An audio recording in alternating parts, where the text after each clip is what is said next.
most people don't have a clue about what they're talking about. And the same is true for most Masons.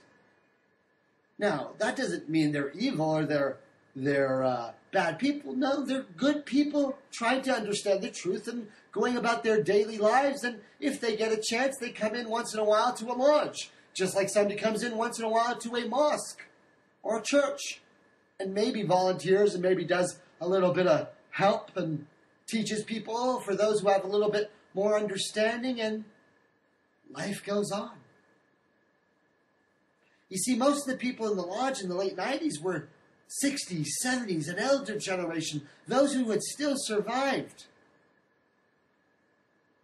from the wars. World War II, North Korea, South Korea, a few Vietnam vets, because the lodge had stayed active within the military. And there had been close connections between the lodges and the military, and of course politics and government. And people in positions of power and bankers. And as those who are Master Masons know, there are two groups of Masons in the United States. Those that call themselves Freemasons or Masons of the Blue Lodge or the WWIII, and then the Scottish Rite Masons. Masons of the Order of the Knights Templar, the Scottish Rite, the European Masons, the Masons of the 33rd degree.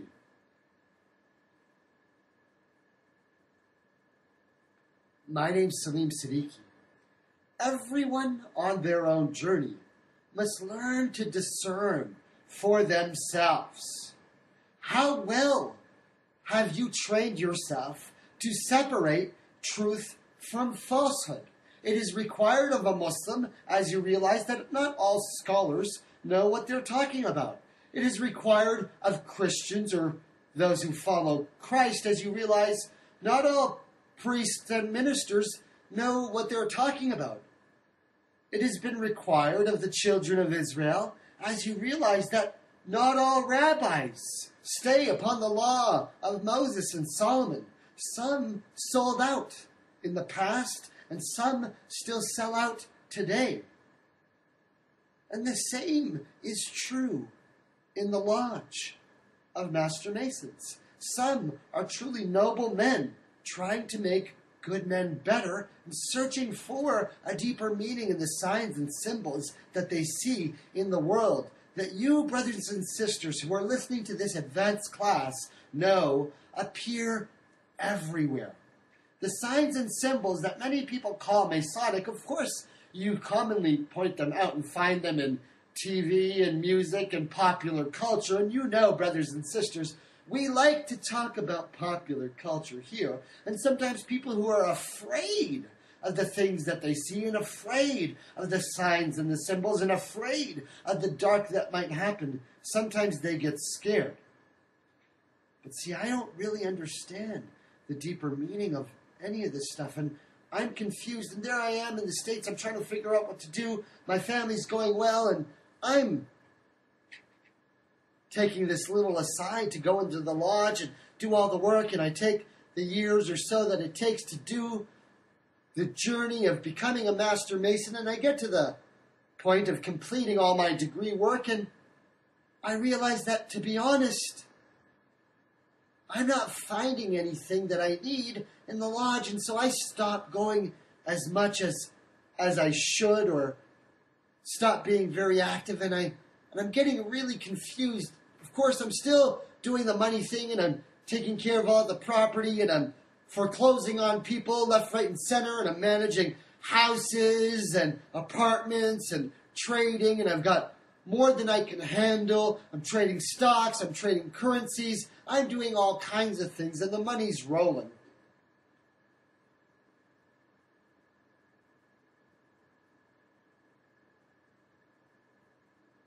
And then my father says, you know what? I think I'm going to take a trip. Oh, brothers and sisters, You forgot how this story goes? My father says, you know what, I think I'm going to go take a trip. You're pretty much managing everything.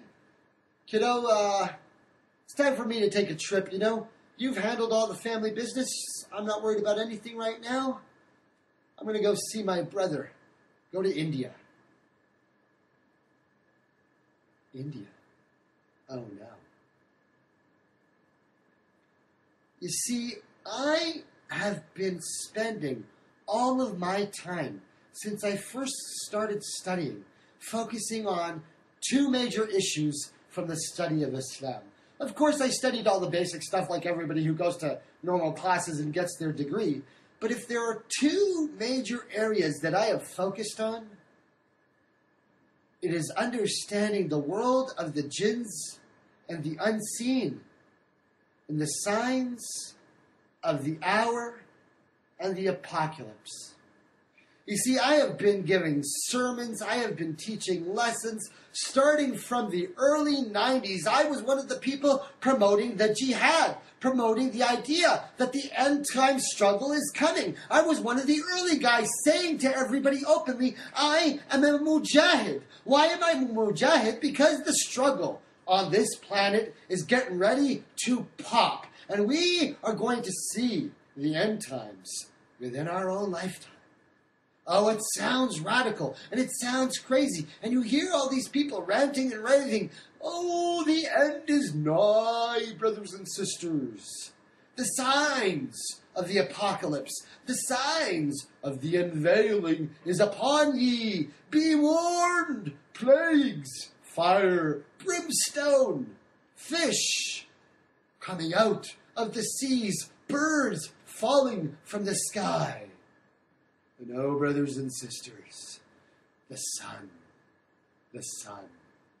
You see, I've been preaching the fire and brimstone and telling everybody about the signs. I've been doing classes about the signs of the Day of Judgment. It was the mid-90s. This is still before the internet, before YouTube and podcasting and recording and digital everything. And so, in those days, nobody became a phenomenon.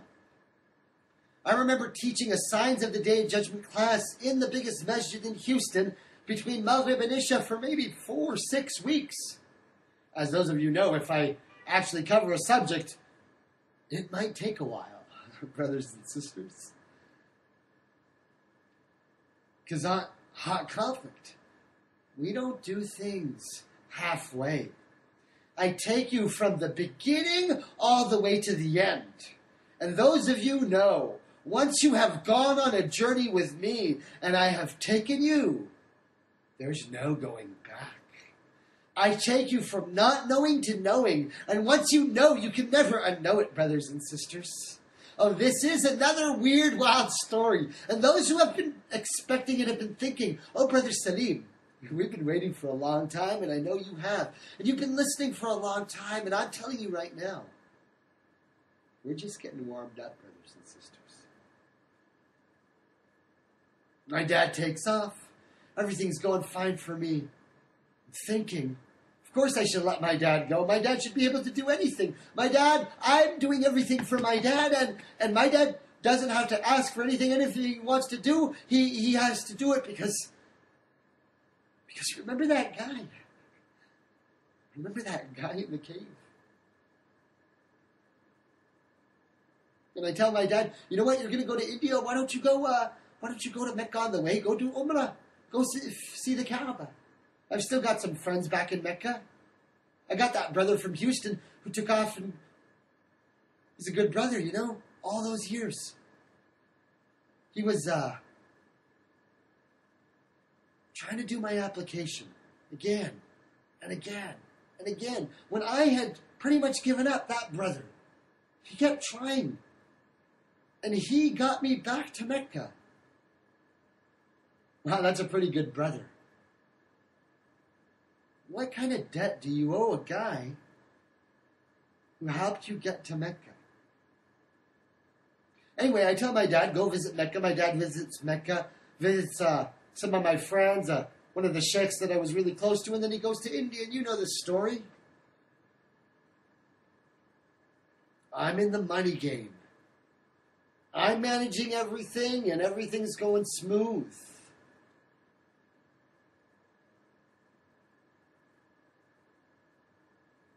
And then my uncle gives me the message. Your father's had a heart attack.